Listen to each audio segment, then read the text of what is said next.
L'élan est capable d'anticiper vos mouvements avant même que vous ne bougiez. Et la seule chose à ne surtout pas faire en le croisant, c'est exactement ce qui vous viendra spontanément à l'esprit. Bonjour à tous, je suis Thomas Girard et bienvenue dans Secrets de la faune. Aujourd'hui, on s'attaque à un animal que la plupart d'entre nous sous-estiment plus que tout autre dans la nature. Un animal qu'on imagine plutôt lent, un peu maladroit, herbivore, du genre à rester planté au bord d'une route en train de regarder passer les voitures. Et pourtant, c'est une bête qui tue chaque année, dans des accidents de la route, bien plus de gens que les requins dans le monde entier en un an. Une créature capable de battre un ours dans un affrontement en tête à tête, un animal que l'humanité a tenté de domestiquer pendant des millénaires sans jamais vraiment y parvenir.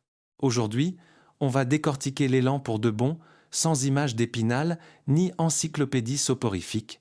D'où vient cet animal? Comment fonctionne son corps? De quoi est-il capable? Et pourquoi est-il si diablement compliqué de s'entendre avec lui, que l'on soit un humain, un ours ou un État tout entier? Commençons par une anecdote historique qui vous donnera immédiatement une idée du caractère exceptionnel de cet animal.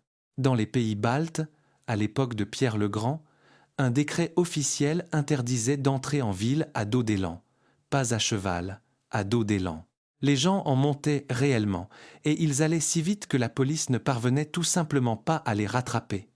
L'armée suédoise utilisait déjà des élans comme monture de guerre au XVe siècle. Les peuples nordiques les attelaient à des traîneaux des millénaires avant cela, et en 1941, les stratèges militaires soviétiques ont sérieusement étudié un projet de cavalerie d'élan pour l'armée rouge. Ce n'est pas une simple curiosité de manuel d'histoire, c'est la clé pour comprendre ce qu'est vraiment cet animal. Ce n'est pas la brave créature bonhomme des livres pour enfants.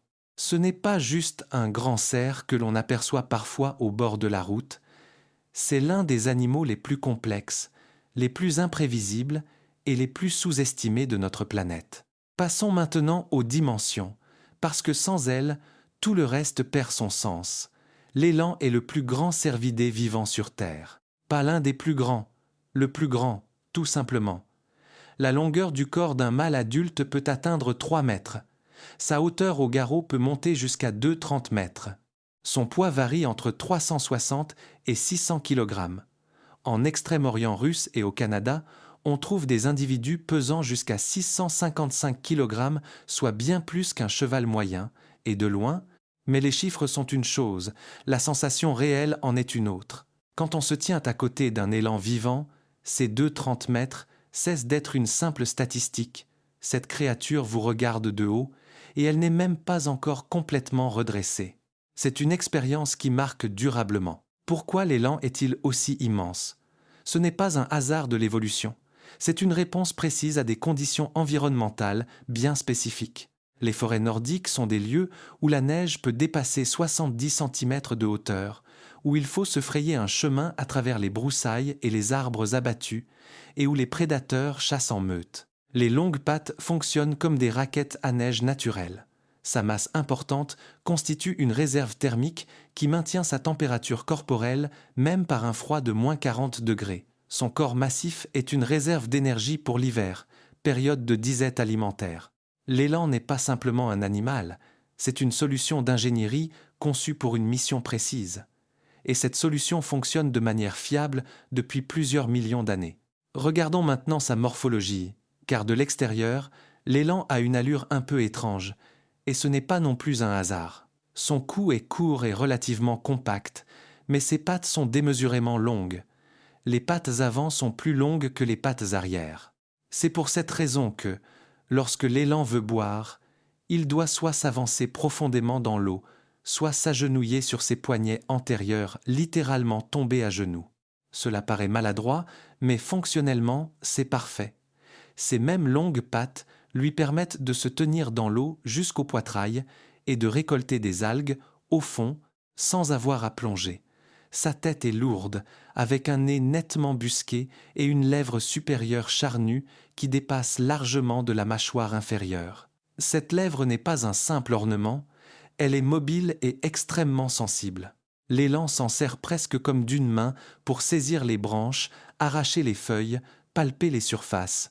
Sa précision dans la manipulation de la nourriture peut être comparée à celle de la trompe d'un éléphant à plus petite échelle, bien sûr. Mais le principe est le même. Ses oreilles sont immenses, larges et mobiles. Chaque oreille bouge indépendamment de l'autre. Chacune peut pivoter dans une direction différente. L'élan entend des sons à plusieurs kilomètres de distance. Sa vue, en revanche, est peu développée. Il ne perçoit pas un humain parfaitement immobile à quelques dizaines de mètres. C'est pourquoi son principal organe sensoriel n'est pas l'œil, mais le nez et les oreilles. Sous sa gorge pend un appendice cutané, souple et charnu, que l'on appelle le fanon, même s'il évoque davantage une barbiche. Sa longueur peut atteindre 40 centimètres. À quoi sert-il ? À ce jour, il n'existe pas de réponse définitive. Une théorie évoque une fonction de thermorégulation, une autre suggère qu'il sert à la reconnaissance individuelle au sein de l'espèce. Une troisième affirme que ce n'est tout simplement qu'un sous-produit de l'évolution sans réelle utilité gênante. Chez les mâles, le fanon est généralement plus développé et plus il est imposant, plus le mâle est attractif aux yeux des femelles en période de reproduction. Le pelage de l'élan est brun, foncé à noir sur le dos et les flancs. Ses pattes, à partir de la moitié du tibia, sont gris clair, presque blanches. En hiver, le pelage est plus dense et plus sombre. Chaque poil est creux à l'intérieur, comme une bouteille thermos. L'air emprisonné à l'intérieur retient la chaleur. C'est justement pour cela que l'élan commence à avoir chaud dès -5 degrés. Il adore littéralement le froid. En dessous de 0, il se sent parfaitement à l'aise. À plus de 10 degrés, il commence à surchauffer et cherche de l'eau ou de l'ombre. Ses sabots sont larges et robustes. Grâce à leur écartement, ils fonctionnent comme des raquettes à neige. L'élan ne s'enfonce pas là où un cheval s'embourberait jusqu'au ventre. Il traverse les marécages avec une assurance totale. Si le sol est vraiment trop meuble, il se couche sur le ventre et se propulse avec ses pattes arrière, il se traîne littéralement, et cela pour un animal d'une demi-tonne. Venons-en maintenant à ce qui attire le plus l'attention chez l'élan, ses bois. Les bois de l'élan constituent un record parmi tous les animaux vivants aujourd'hui sur la planète. L'envergure des bois d'un mâle adulte peut atteindre 180 cm, soit près de 2 mètres d'une extrémité à l'autre. Ils pèsent entre 20 et 35 kg. Imaginez porter 2 valises pleines sur la tête. C'est à peu près ce que représente le port de tels bois. Mais l'essentiel, chez ces bois, n'est pas leur taille, c'est leur structure et leur croissance. Seuls les mâles portent des bois, les femelles en sont dépourvues. Et chaque année, sans la moindre exception, le mâle perd l'intégralité de ses bois et en fait repousser de nouveau. Il les perd en novembre ou décembre, après la fin de la période de reproduction. Les nouveaux bois commencent à pousser en avril ou mai, avec une rapidité stupéfiante, pouvant atteindre 2 cm par jour. C'est le tissu vivant à la croissance la plus rapide chez tous les mammifères. Aucun autre os ne croît aussi vite chez aucune créature connue. Tant que les bois poussent, ils sont mous et recouverts d'une fine peau, au duvet dense les chasseurs appellent cela le velours. Cette peau est parcourue de vaisseaux sanguins qui apportent les nutriments nécessaires à la croissance du tissu osseux. Durant cette période, les bois sont extrêmement sensibles. Un coup fait mal, une piqûre d'insecte irrite. L'élan se comporte alors avec plus de prudence qu'à l'accoutumée. Vers juillet, les bois durcissent. En août et septembre, le mâle commence à frotter et à arracher le velours, se frottant les bois contre les arbres, les buissons, tout ce qui se trouve sur son passage. Le spectacle est assez impressionnant. Des lambeaux de peau pendent de ces bois, toute la tête est ensanglantée, mais c'est un processus parfaitement normal. Une fois le velours retiré, les bois sont durs, tranchants et prêts pour leur fonction principale, le tournoi, pour conquérir une femelle. La forme des bois varie selon les individus. La variante classique est dite en palette, une large surface plate bordée de pointes. Cette palette peut être si large que 2 mâles se croisant face à face ne peuvent physiquement pas se croiser dans un passage étroit entre les arbres. Les bois, tout simplement, ne passent pas. Il existe aussi un second type, sans palette, uniquement composé de pointes disposées dans un plan horizontal, que l'on appelle le type cervidé. Les deux variantes se rencontrent chez les élans européens. Les bois sont un véritable outil de statut social. Plus ils sont grands, plus ils comportent de pointes. Plus le mâle est âgé et fort, plus sa position dans la hiérarchie est élevée. Un jeune élan, dans sa première année, ne porte que de simples pointes, sans aucune ramification. La 3e année, apparaissent les premières fourches. Vers la 5e année, les bois commencent à prendre leur forme adulte. Le mâle atteint son développement maximal entre 8 et 12 ans, et c'est alors que ces bois deviennent une véritable œuvre d'art de la nature. Grâce aux bois, un chasseur ou un biologiste expérimenté peut déterminer l'âge de l'élan presque aussi précisément qu'un dendrologue détermine l'âge d'un arbre à partir de ses cernes de croissance. Voici un fait intéressant que beaucoup de gens ignorent. Les bois tombés ne restent pas au sol comme de la matière morte. Ils sont dévorés par les souris, les écureuils, les lièvres. Même d'autres élans rongent volontiers les bois tombés. La raison est simple. Ils contiennent d'énormes quantités de calcium et de phosphore. Dans les conditions de la forêt nordique, où l'apport minéral hivernal est extrêmement pauvre, un bois tombé représente un véritable trésor. Trouver un bois entier tombé dans la forêt est extrêmement difficile, précisément parce que les animaux environnants le dévorent très rapidement. Passons maintenant à ce que la plupart des gens ignorent totalement au sujet de l'élan et qui va complètement changer votre regard sur cet animal, ce qu'il est réellement capable de faire. Et commençons par les coups de sabot. Tout le monde sait que le cheval donne des coups de pied vers l'arrière avec ses pattes postérieures. C'est le classique. L'élan sait faire cela aussi, mais il possède une capacité que le cheval n'a pas. Il frappe avec ses pattes avant, sur les côtés, les deux simultanément. J'avoue que je l'ignorais totalement avant de m'être plongé plus en profondeur dans ce sujet. C'est comme des coups de karatéka violents, amples, avec rotation. Un seul coup de sabot avant en pleine tête d'un ours peut infliger une blessure incompatible avec la poursuite de l'attaque. C'est justement pour cette raison que même l'ours brun préfère éviter d'affronter un élan adulte en pleine santé en terrain découvert. Les sabots des pattes avant sont particulièrement effilés et pointus. Ils se transforment en véritables armes, non pas au sens figuré, mais littéralement. Un seul coup précis peut fracturer le crâne d'un grand prédateur. Une femelle protégeant son petit attaque l'ours exactement de cette manière. Elle se place entre le faon et le fauve et frappe avec ses pattes avant. Les ours le savent bien et préfèrent chasser les élans dans les sous-bois denses, là où l'animal est limité dans ses mouvements.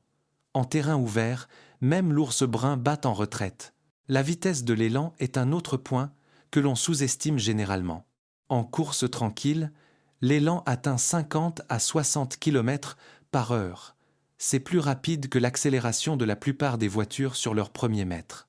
En sprint court, il est encore plus rapide tout en conservant son agilité. L'élan se repère parfaitement en forêt, entre les arbres, à travers les chablis et les zones de régénération. Lui échapper en forêt est pratiquement impossible. Se cacher de lui est extrêmement difficile, car son nez et ses oreilles fonctionnent bien mieux que nos sens. Si vous vous retrouvez par hasard en forêt, à proximité d'un élan agressif, une seule tactique est valable. Trouvez un arbre au tronc épais et contournez-le lentement, de manière à ce que le tronc reste toujours entre vous et l'animal.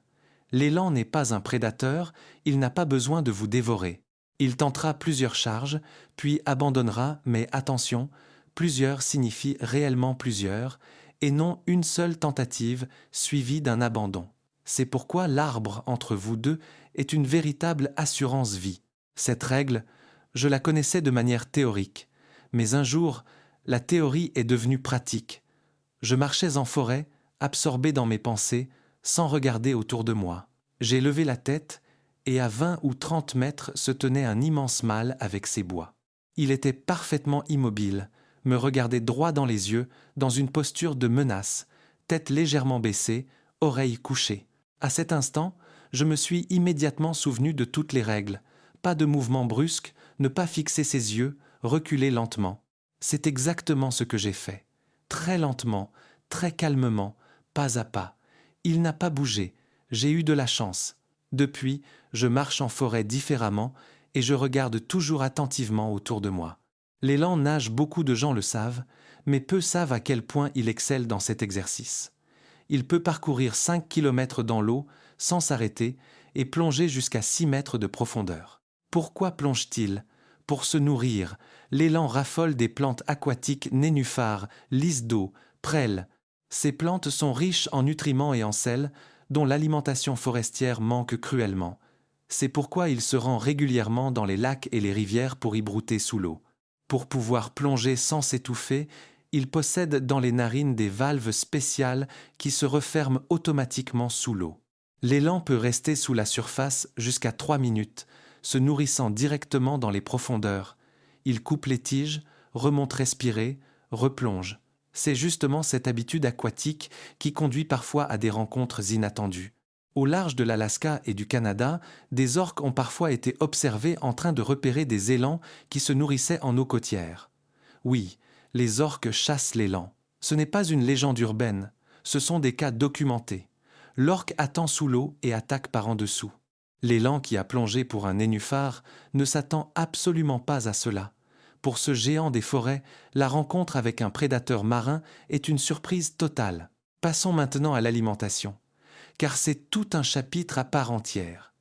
L'élan mange beaucoup, vraiment beaucoup.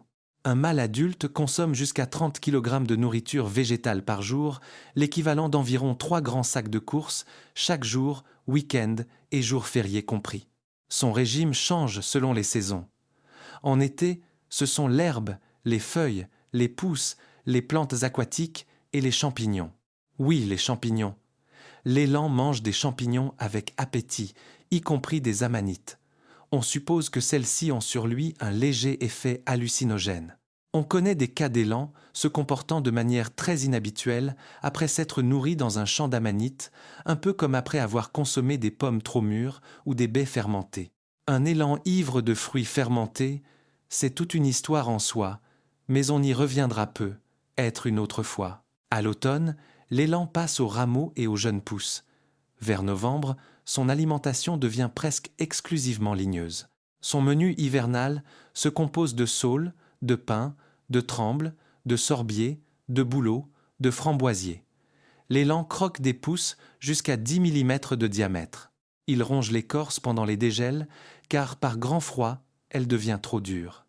Fait curieux concernant la salive de l'élan, elle contient des substances qui stimulent la croissance des plantes. Là où l'élan a broutant des branches, les nouvelles pousses repartent 2 fois plus vite et plus densément. Autrement dit, en se nourrissant, l'élan entretient littéralement la forêt. Il la façonne autour de lui. Ce n'est pas un hasard, mais un équilibre qui s'est construit sur des millions d'années. Comme tous les ruminants, les vaches, les cerfs, les girafes, l'élan rumine sa nourriture et la remâche. Elle traverse plusieurs compartiments de son estomac où des micro-organismes la décomposent. Sans ces micro-organismes, l'élan ne pourrait pas digérer l'écorce et les rameaux durs, trop riches en cellulose, et sur sa langue, l'élan possède nettement moins de papilles gustatives que l'être humain. L'écorce et les rameaux constituent pour lui une alimentation parfaitement normale et gustativement acceptable. L'élan a un besoin permanent de sel et de minéraux. Sur presque tout son territoire, il fréquente régulièrement ce que l'on appelle des salines des lieux où le sol ou l'eau présente une forte teneur en sel. Il boit de l'eau salée, mordille de la terre riche en minéraux, lèche des pierres. Sans apport régulier de sel, sa digestion se dérègle. C'est d'ailleurs pour cette raison qu'au printemps, lorsque la neige fond et que le sel de déneigement s'écoule des routes, les élans se dirigent parfois directement vers la chaussée pour lécher le sel sur le bitume, l'une des raisons des accidents de la route au printemps. L'élan boit aussi d'énormes quantités d'eau chaque jour, particulièrement en été. Sans point d'eau à proximité, il ne peut pas digérer normalement une telle quantité de nourriture sèche. C'est une autre raison pour laquelle les élans vivent à proximité des plans d'eau, et c'est là que commence ce qui déplaît fortement aux autres habitants de la forêt. L'élan pèse une demi-tonne, mange 30 kg par jour, et c'est un solitaire absolu. Il a besoin d'un territoire immense et riche en nourriture, au minimum 400 hectares par individu. Il ne partage pas, ne tolère aucun concurrent. Cela explique pourquoi l'élan se trouve en conflit permanent, avec d'autres élans, avec les loups, avec les ours, avec les chiens, avec les voitures, avec les humains. Il n'est pas agressif par nature. Il défend simplement très sérieusement son territoire, sa nourriture et sa sécurité. Et avec une créature de 600 kg qui a de telles priorités, mieux vaut vraiment éviter de discuter. Si vous suivez Secrets de la faune et que cette vidéo vous plaît, abonnez-vous et activez la cloche de notification pour ne rien manquer. De nouvelles vidéos sur les animaux et la nature sortent ici chaque semaine. Et je vous promets qu'on y apporte à chaque fois le même soin qu'aujourd'hui. Passons maintenant à la période la plus spectaculaire de la vie de cet animal, cette saison de l'année, où même l'élan le plus prudent et le plus calme perd complètement la tête, la période du rut. Le rut de l'élan commence fin août, début septembre, et c'est incontestablement la période la plus étrange et la plus dangereuse de la vie de cet animal. Le mâle en rut devient une créature différente. Il cesse presque de s'alimenter, perdant jusqu'à 100 kg en 2 mois. En contrepartie, il marche beaucoup. En une seule nuit, il peut parcourir 50 à 70 km à la recherche d'une femelle, à travers forêts, champs, routes, rivières, villages. À ce moment-là, plus rien d'autre ne compte. Les hormones prennent le dessus sur tout, sur l'instinct de survie, sur la prudence, sur son habitude d'éviter les humains. Durant cette période, l'élan émet des sons. Les chasseurs appellent cela le brame, un mugissement grave et sourd qui porte dans la forêt sur plusieurs kilomètres. Les femelles émettent elles aussi des cris d'appel auxquels les mâles réagissent instantanément. Des glandes spéciales permettent aux mâles de reconnaître une femelle à l'odeur à très grande distance. Lorsque 2 mâles se rencontrent près d'une même femelle, le tournoi commence. Ils s'affrontent bois contre bois et le choc résonne si fort qu'on peut l'entendre à un demi-kilomètre. Un craquement sec et aigu, celui des os qui s'entrechoquent. Les combats ne se terminent pas toujours rapidement. Parfois, les 2 mâles s'en mêlent et se poussent mutuellement pendant de longues minutes. Le plus faible finit par céder. Le vainqueur, couvert de sang et de blessures infligées par les pointes acérées, reste avec la femelle. Parfois, l'issue est bien pire. Il arrive que les bois s'en mêlent définitivement, les pointes s'imbriquant si étroitement que les 2 mâles ne parviennent plus à se séparer.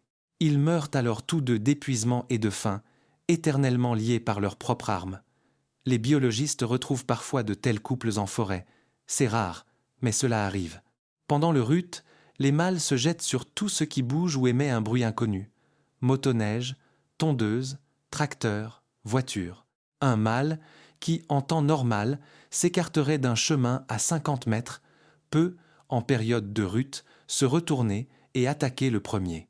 C'est justement pour cette raison que l'automne est la période la plus dangereuse pour les collisions entre élans et automobiles. Et dites-moi franchement, avez-vous peur des élans ?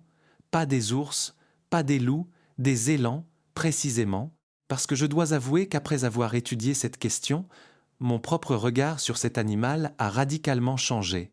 Avant, je me disais « Bon, c'est un grand cerf, quoi de si spécial ?» Aujourd'hui, je sais que c'est un animal qui mérite le même respect qu'un ours, sinon davantage. Après le rut, les mâles perdent leur bois, ils n'en ont plus besoin, et partent hiverner en solitaire, amaigris, épuisés, les flancs creusés. Les femelles, gestantes, se préparent en silence à la période la plus difficile. La gestation de la femelle élan dure entre 225 et 240 jours. La mise bas a lieu en avril ou en mai. L'élan donne naissance à 1 ou 2 faons, exceptionnellement 3, un cas très rare. Les faons naissent d'une couleur roux clair, sans tache. Ils pèsent entre 6 et 16 kg. Les premiers jours, ils sont presque incapables de marcher, leurs pattes ne les portent pas encore. La mère les lèche, les réchauffe, les nourrit au lait. Le lait de l'élan est extrêmement riche en matière grasse, jusqu'à 19%, soit environ 3 fois plus gras que le lait de vache. Les faons grandissent rapidement. Dès l'automne de leur première année, ils pèsent entre 120 et 130 kg. Le mois de mai est une période dangereuse. Une femelle avec son faon nouveau-né représente la combinaison la plus dangereuse de la forêt, plus que l'ours, plus que le loup, plus que l'humain. Une mère accompagnée de son petit constitue une véritable menace. Durant cette période, elle attaque en premier, sans avertissement. Elle n'attend pas qu'on s'approche d'elle. Elle va elle-même au-devant de la menace. C'est d'ailleurs pour cela que mai est le deuxième mois le plus dangereux pour les accidents de la route impliquant des élans. Les femelles avec leurs petits traversent fréquemment les routes, et les jeunes de l'année précédente, que la mère chasse à cette période, entament leur vie indépendante. Ils errent en forêt, ne connaissent pas les routes, et les jeunes inexpérimentés se précipitent sur la chaussée sans prévenir. Parlons maintenant de l'élan et de la route, car c'est un sujet dont on parle trop peu, et c'est bien dommage. L'élan est l'animal le plus dangereux pour les automobilistes en Russie, en Scandinavie et en Amérique du Nord, ni l'ours, ni le loup, l'élan. La raison tient à la physique de la collision. L'élan se tient sur de longues pattes. Le centre de gravité de son corps se situe à plus d'1 mètre au-dessus du sol. Lorsqu'une voiture percute un élan, elle lui fauche les pattes et son tronc, pesant entre 300 et 600 kg, part vers l'avant et vers le bas, directement sur le pare-brise et le toit. Les zones de déformation, les airbags, tout cela est conçu pour un impact frontal. Rien ne protège contre un choc venant d'en haut. À 70 km/h, une telle collision est mortelle pour le conducteur comme pour le passager. En Russie, on recense environ 700 accidents de ce type par an. Rien qu'en 2023, ces accidents ont causé la mort de 92 personnes et fait 935 blessés. Aux États-Unis, on dénombre chaque année 2 millions de collisions avec la faune sauvage, dont 440 mortelles. Fait particulier, l'élan ne s'enfuit pas devant une voiture comme le fait un cerf. Le cerf est craintif, réagit vite et bondit dans les bois. L'élan, lui, s'arrête, regarde, hésite, puis peut prendre une décision totalement irrationnelle et se jeter droit sous les roues. Ce comportement psychophysiologique particulier explique pourquoi les collisions avec des élans sont 6 fois plus fréquentes qu'avec des cerfs, alors même que les cerfs sont bien plus nombreux. Cette particularité s'arrêter et observer a fonctionné en forêt pendant des millénaires. L'élan s'arrête, évalue la menace, décide. Les prédateurs connaissent ce comportement et se montrent prévisibles. Pas la voiture. Une voiture ne sent rien, ne se comporte pas comme un être vivant, n'émet aucun signal compréhensible. L'élan ne la comprend pas, et c'est pour cela qu'il réagit de manière imprévisible. Si vous conduisez de nuit à travers une zone boisée et que vous apercevez un panneau signalant la présence de grande faune, réduisez votre vitesse à 40 km/h, non pas à cause du panneau lui-même, mais parce qu'à 70 km/h, vous n'aurez tout simplement pas le temps de freiner. Un élan peut surgir de la forêt sur la route en 1 seconde, parfois moins. Et voici quelque chose qui m'a vraiment surpris en approfondissant ce sujet. Je connaissais déjà la fameuse cavalerie d'élans suédoise. L'armée du XVe siècle utilisait des élans comme monture de guerre, et je savais que cela avait échoué.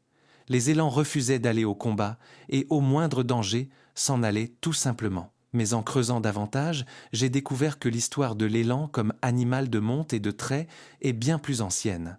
Selon les archéologues, les premières tentatives de domestication de l'élan remontent au Mésolithique, il y a 10 000 à 13 000 ans. Sur les sites d'habitat de la plaine russe, les ossements d'élan représentent jusqu'à 70% de tous les ossements animaux retrouvés. Sur ces mêmes sites, on a également découvert des traîneaux à patins. Une théorie avance même que l'élan aurait été le tout premier animal de monte des forêts nordiques avant le cheval, avant le renne. En Russie, les élans ont servi de moyen de transport dans les provinces septentrionales jusqu'au XVIIIe siècle. Dans la province de la Volga, au milieu du XVIIIe siècle, c'étaient de véritables animaux de monte domestiques. Les peuples nordiques comme les Iakoutes, les Khantis ou les Komis attelaient des élans à des traîneaux, les montaient à califourchon, et cela avait un sens tout à fait pratique. On ne peut pas nourrir un cheval dans la taïga, il lui faut de l'herbe. L'élan, lui, se nourrit d'écorces et de rameaux, disponibles en quantité illimitée en forêt. Le cheval s'enfonce dans la neige, l'élan traverse des congères où le cheval s'enliserait complètement. Au XVIIIe siècle, dans les pays baltes, alors sous l'autorité de Pierre le Grand, un décret officiel interdisait l'entrée en ville à dos d'élan, car les gens en montaient réellement et allaient bien trop vite. En Suède, les élans servaient d'animaux postaux, des courriers livraient leurs messages en traîneaux tirés par des élans, et en Suède même, monter un élan fut officiellement interdit par la police, car les criminels échappaient trop facilement à leurs poursuivants en s'enfuyant ainsi. Avant la Seconde Guerre mondiale, l'Union soviétique a sérieusement étudié un projet de cavalerie d'élan pour l'armée rouge. La logique était claire. L'élan traverse les marais et les broussailles là où le cheval ne le peut pas. Il n'a pas besoin de fourrage. Il broute directement en forêt. Il est silencieux, ne hennit pas, ne fait pas résonner ses sabots ferrés, un éclaireur idéal pour les opérations militaires en milieu taïga. Le projet n'a jamais été pleinement mis en œuvre. La guerre en a empêché la réalisation. Mais plusieurs unités d'élan ont réellement existé. Après la guerre, 7 fermes d'élevage d'élan ont fonctionné en Union soviétique, où des scientifiques ont tenté de développer une race domestique d'élan, un peu comme le renne pour la toundra, le yak pour les hautes montagnes, ou le chameau pour le désert. Après l'effondrement de l'Union soviétique, la plupart de ces fermes ont disparu. Aujourd'hui, il ne subsiste en Russie qu'une seule ferme d'élan, à Kostroma, dans le village de Soumarokovo, la seule au monde. 3 personnes, dans les années 1990, sont restées 1 an sans salaire, mais ont sauvé le troupeau. Aujourd'hui, environ 40 élans y sont élevés. On en tire un lait riche, aux propriétés antibactériennes, utilisé en médecine. Pourquoi l'élan n'est-il jamais devenu un animal pleinement domestiqué, malgré des millénaires de tentatives humaines? Plusieurs raisons expliquent cela. Premièrement, l'élan est un solitaire convaincu. Impossible de l'élever en grand troupeau, chaque individu ayant besoin de 400 hectares de nourriture, cela ne s'adapte tout simplement pas à grande échelle. Deuxièmement, son cœur est relativement petit par rapport à la taille de son corps. Après 10 à 15 km de marche, il se fatigue, là où un cheval peut avancer pendant des heures. Troisièmement, l'élan ne se laisse pas contrôler avec un mors.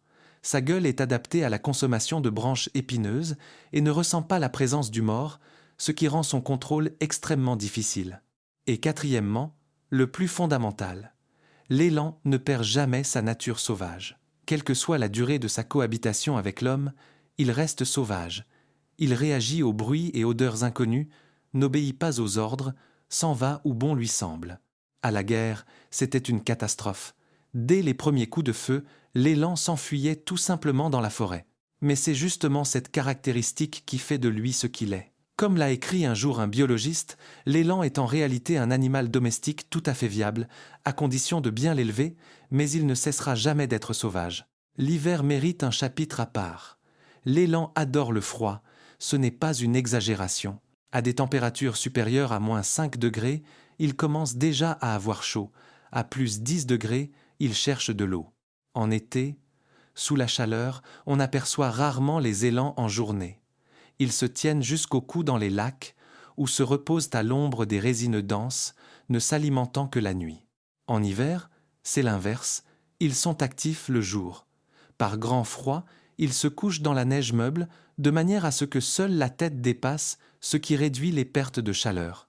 Les immenses oreilles de l'élan couché bougent en permanence, comme des radars. Ils comptent davantage sur l'ouïe que sur tout autre sens. L'hiver reste une période difficile. La neige profonde limite les déplacements, même pour l'élan. En mars, quand la neige atteint sa hauteur maximale, il ne parcourt plus que 700 à 900 mètres par jour. Le groupe reste alors immobile plusieurs jours sur un territoire de quelques hectares. Les chasseurs appellent cela des reposoirs. Durant cette période, les élans sont affamés et irritables. C'est précisément en hiver qu'ils s'aventurent le plus souvent en zone urbaine. L'élan en ville est un phénomène de plus en plus courant en Russie, en Scandinavie et dans les pays baltes, à Saint-Pétersbourg, à Moscou, dans les petites villes de la région de Leningrad, des élans se promènent régulièrement dans les quartiers résidentiels. La raison est simple. En ville, il y a moins de neige, il est plus facile d'y chercher de la nourriture et les prédateurs y sont absents. En hiver, les jeunes élans se dirigent là où la survie est plus facile. Ils rongent les sapins de Noël, les arbustes d'ornement, s'attaquent aux jardins et aux arbres fruitiers. Les propriétaires découvrent parfois, au matin, leur jardin rongé jusqu'à 2 mètres de hauteur, c'était le visiteur nocturne. Dans le parc moscovite de l'île aux élans, des attaques contre des promeneurs surviennent régulièrement. Un retraité voulant se prendre en photo avec un élan a fini à l'hôpital. Un jeune homme se promenant le soir dans le parc a reçu un coup de sabot et souffert d'une commotion cérébrale. Février et mars sont les mois les plus dangereux. Les jeunes mâles, chassés par leur mère à cette période, errent en forêt à la recherche de leur propre territoire nerveux, affamé et agressif. L'élan en ville n'est pas une jolie histoire de nature sauvage cohabitant paisiblement avec nous. C'est la rencontre de 2 mondes qui se comprennent mal l'un l'autre. Et pourtant, il existe aussi une autre facette de cette relation. Certains humains élèvent des élans. Des fauns ayant perdu leur mère ou épuisés par la faim s'approchent parfois des humains. On les nourrit, ils s'habituent et restent. Un élan apprivoisé est, selon ceux qui ont vécu à ses côtés, un animal doux et bienveillant, obéissant, calme, affectueux, mais toujours capable de faire fuir un visiteur indésirable d'un simple regard. C'est sans doute ce qui résume le mieux l'élan dans son ensemble. Il n'est ni méchant, ni particulièrement docile, ni dangereux, ni inoffensif. Il est simplement très grand, très intelligent et profondément lui-même. Un animal qui, depuis des millénaires, vit à côté de l'homme, a tenté de coopérer avec lui, mais n'a jamais définitivement accepté de se soumettre. La population d'élans en Russie s'élève aujourd'hui à environ 700 000 individus. La chasse y est autorisée et strictement encadrée par un système de licence. Après avoir été presque totalement exterminée au début du XXe siècle, au point de disparaître pratiquement de la Russie centrale à force d'une chasse intensive, la population s'est reconstituée grâce aux zones protégées, à la diminution du nombre de loups et au rajeunissement des forêts après exploitation forestière, les jeunes forêts produisant en abondance les jeunes pousses que l'élan affectionne particulièrement. Et c'est ici que le sujet nous concerne aussi, nous, en France, même si la situation est différente de celle des pays de l'Est. L'élan a disparu de nos forêts depuis le Moyen Âge, victime de la chasse et de la déforestation, tout comme le renne ou le roche. On ne le trouve donc pas, aujourd'hui, à l'état sauvage sur le territoire français. En revanche, l'espèce connaît un regain de présence dans plusieurs pays voisins. On observe régulièrement des individus en Pologne, dans les pays baltes et, plus rarement, jusqu'en Allemagne, à mesure que les populations d'Europe de l'Est et de Scandinavie se redéploient. Pour un public français, la rencontre avec un élan reste donc avant tout une expérience à vivre en voyage lors d'un séjour en Scandinavie, dans les pays baltes, au Canada ou en Alaska, destination de plus en plus prisée des amateurs de nature sauvage.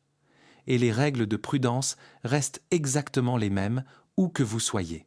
Alors, que faire si vous croisez un élan lors d'une randonnée en Suède, en Finlande ou dans les grands parcs naturels canadiens? Les règles sont simples. Arrêtez-vous, ne criez pas, n'agitez pas les bras, ne le regardez pas fixement dans les yeux. Reculez lentement, restez calme. Si l'élan reste immobile et se contente de vous observer, continuez de reculer.